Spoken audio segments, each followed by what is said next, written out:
Ceux avec qui on a rendez-vous dans 3 ans, ce sont les personnes qui vont fuir les opportunités de distraction. Vous savez, le diable est très intelligent. Moi, c'est quelqu'un que j'ai appris à ne pas sous-estimer. Le diable, quand il sait que toi, l'impudicité, il ne va pas t'approcher.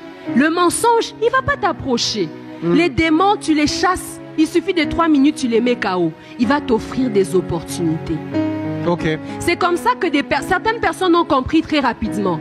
Esther, allant voir le roi, elle avait une mission précise, que son peuple soit délivré. Mais bizarrement, qu'est-ce que le roi lui dit? Demande-moi même la moitié de mon royaume, je vais te donner. Roi, eh ben dis non, Nga Nazaren, depuis quand il y a une reine qui dirige la moitié du royaume? Mais tout à coup, tu viens me proposer la moitié de ton royaume. Les opportunités de distraction sont des opportunités qui n'ont rien à voir avec ta destinée, qui n'ont rien à voir avec ce que Dieu attend de toi. Le diable va te présenter des choses qui sont belles. C'est comme ça que j'ai des gens qui viennent, qui me disent « Maman, j'ai vu une formation en digital marketing. » Pendant que la personne te parle, elle et toi, vous savez qu'elle a appelé dans l'agriculture.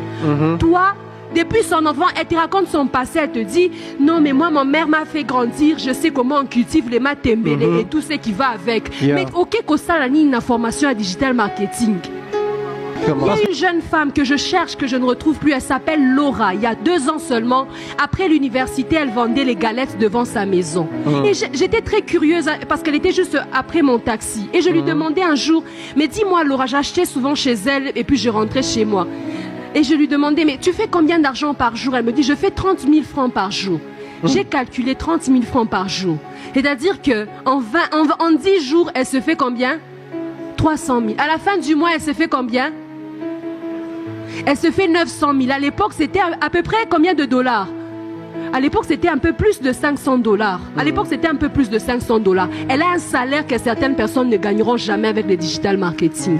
Mais elle vend quand elle rentre de l'université avec les galettes devant chez elle, comme sa mère, et c'est qu'elle avait appris dans une petite formation en cuisine. Voilà. Quelles sont les opportunités que tu es en train de prendre? À cause du désespoir. Certaines personnes, c'est à cause du désespoir, mais qui n'ont rien à voir avec la destinée que Dieu t'a donnée.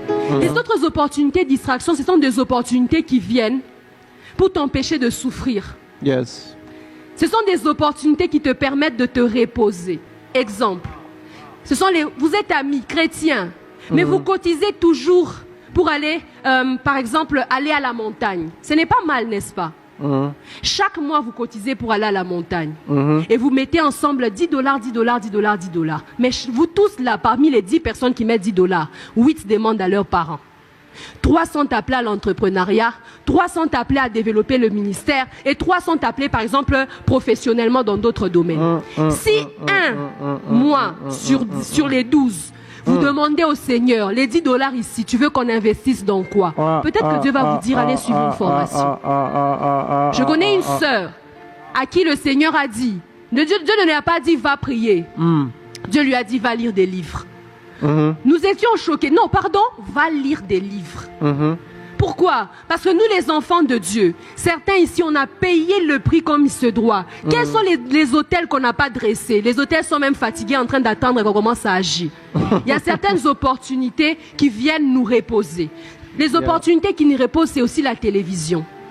Avance, maman. Je suis surprise, pasteur. Il y a des gens qui passent 3 heures sur WhatsApp. Moi, c'est un phénomène que je cherche à comprendre. Tu passes 3 heures en train de chatter. Maman, dans un pays où il y a 53% de taux de chômage et tu as entre 18 et 27 ans, au milingité, tu ne t'aimes pas. Même pas un peu. Tu ne t'aimes pas. Le prix à payer, c'est parfois les autres sont en train de suivre la télévision. Toi, tu suis des documentaires sur les personnes qui ont déjà réussi. Pendant que les autres sont en train de chatter, les mêmes mégabytes, tu les utilises effectivement pour développer le digital marketing. Pendant que d'autres sont en train de chatter, toi, tu es sur Facebook en train de proposer à tous tes followers tes services. Tu réponds à leurs messages à un. Tu veux que je te vende de telle manière? Tu veux que vous voulez que je vous livre de telle manière? Ceux avec qui on a rendez-vous dans 3 ans, c'est ceux qui à un moment vont refuser de se reposer. À un moment après le culte, certains vont aller dormir, mais d'autres vont aller se mettre pour revoir leur syllabus. Le syllabus que toi tu as refusé d'acheter.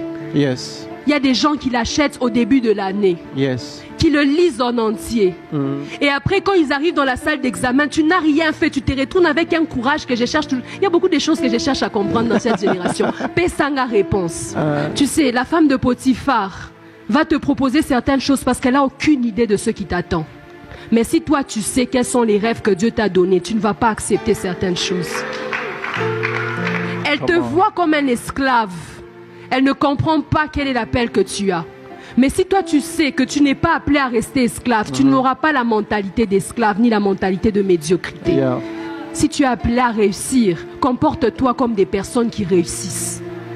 Les personnes qui réussissent travaillent. Yes.